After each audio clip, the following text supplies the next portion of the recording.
চলে এলাম বন্ধুরা করলা আলু নতুন একটি রেসিপির ভিডিও শেয়ার করতে। যারা খায় না তারাও কিন্তু চেটে পুটে খাবে আজকের রেসিপি। নমস্কার বন্ধুরা, ওয়েলকাম টু ঝুনম কুকে আবারও আপনাদেরকে স্বাগত জানাই নতুন একটি রেসিপির ভিডিওতে। আজ আমি আপনাদের সাথে শেয়ার করব করলা আলু নতুন একটি রেসিপি। এর আগে কখনো আমি করলা রেসিপি শেয়ার করিনি, আজকে প্রথমবার শেয়ার করব বন্ধুরা। আশা করছি আজকে শেয়ার করা রেসিপির ভিডিওটা আপনাদের ভালো লাগবে। এখানে আমি নিয়েছি আলু, করলা এবং টমেটো, পেঁয়াজ, দুটো কাঁচা লঙ্কা, সব কেটে ধুয়ে জল ঝরিয়ে নিয়েছি। এবার এখানে একটা বাটি নিলাম, বাটির মধ্যে দুটো করলা আমি নিয়ে নিচ্ছি। এখানে দুটো করলা দুভাগ করে লম্বা করে কেটে নিয়েছি, একটু পাতলা পাতলা করে। এবার এটাকে আমি লবণ মাখিয়ে রাখবো। এইভাবে একবার রান্না করে দেখবেন বন্ধুরা, খেতে অসাধারণ হবে এবং তেতো তেতো ভাবটাও থাকবে না। তারপর আমি লবণ মাখিয়ে কিছুক্ষণের জন্য রেখে দেব। নতুন বন্ধু যারা আছেন এখনও চ্যানেলটিকে সাবস্ক্রাইব না করে থাকলে, আমার শেয়ার করা রেসিপির ভিডিও দেখতে ভালো লাগলে অবশ্যই চ্যানেলটিকে সাবস্ক্রাইব করে পাশে থাকবেন, অনুরোধ রইল। এবার আমি গ্যাসের চুলা অন করে কড়াই বসিয়ে দিয়েছি। প্রায় 2 থেকে 3 মিনিট পর আমি ফিরে এলাম। এবার সর্ষের তেল দিয়ে তেল গরম করে তেলের মধ্যে প্রথমে আমি আলুগুলোকে ভেজে নিচ্ছি। আলুগুলো ঠিক আমি লম্বা করেই কেটে নিয়েছি।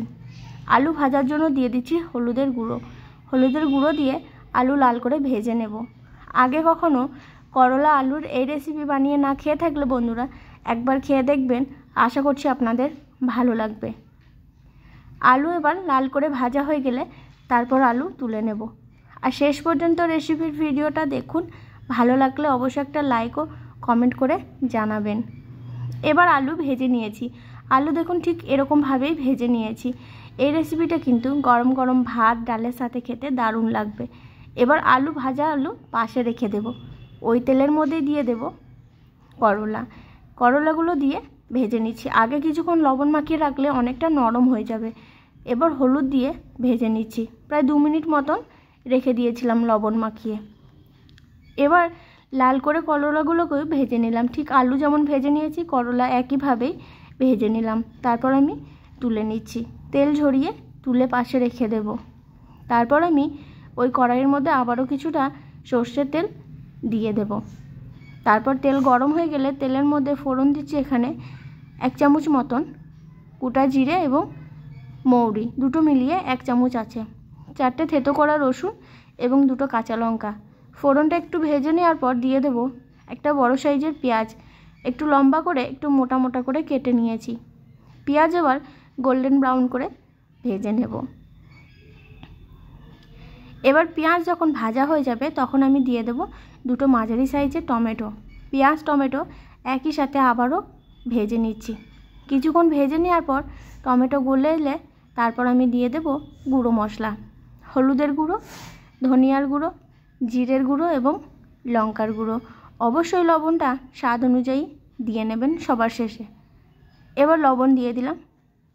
গুঁড়ো মশলা সমস্ত দেওয়া হয়ে গেছে বন্ধুরা।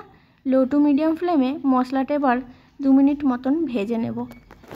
করলা রেসিপি একটু মিষ্টি হলে ভালো লাগবে, তাই আমি সামান্য পরিমাণে চিনি দিয়ে দিলাম এবং ঝাল এবং লবণের ব্যালেন্সটা ঠিক রাখবে, স্বাদটাও আরও বেড়ে যাবে।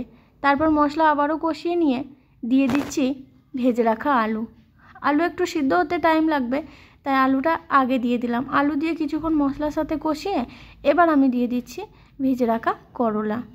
তারপর করলা, আলু, মশলা, গ্রেভি সব কিছু একসাথে আবারও 2-3 মিনিট মতন কষিয়ে নেব লো টু মিডিয়াম ফ্লেমে। ঢাকনা চাপা দিয়ে এবং ঢাকনা খুলে ভালো করে কষিয়ে নিলে আলু করলা কিন্তু অনেকটা সিদ্ধ হয়ে যাবে। এই যে ভালো করে কষানো হয়ে গেছে, এবার আমি কিছুক্ষণের জন্য ঢাকনা চাপিয়ে আবার ঢাকনা খুলে নিচ্ছি। তারপর আবারও ভালো করে কষিয়ে নেব। ভালো করে কষানো হয়ে গেলে সামান্য পরিমাণে জল দিয়ে দেব, যাতে আলু করলাটা পুরোপুরিভাবে সেদ্ধ হয়ে যায়। 1/2 কাপের মতোই জল দিলাম, খুব একটা বেশি জল কিন্তু লাগবে না। তারপর লো ফ্লেমে ঢাকনা চাপা দিয়ে প্রায় 3-4 মিনিট মতন সিদ্ধ করে নেব। আবারও কিন্তু ঢাকনা চাপা দিয়ে সিদ্ধ করে নিয়েছি। তারপরে এবার আমি ঢাকনা খুলে নিলাম। এবার দেখুন বন্ধুরা, আলু করলা পুরোপুরিভাবে সিদ্ধ হয়ে গেছে। এবার আমি গ্যাসের ফ্লেমটা বন্ধ করে দেব। আশা করছি বন্ধুরা আজকে শেয়ার করা করলা আলুর রেসিপির ভিডিওটা আপনাদের ভালো লেগেছে। তাই এখানেই শেষ করছি বন্ধুরা, দেখা হবে পরবর্তী আবার কোনো রেসিপির ভিডিওতে। ততক্ষণ সবাই সুস্থ থাকুন, ভালো থাকুন। পুরো রেসিপির ভিডিওটা দেখার জন্য অসংখ্য ধন্যবাদ।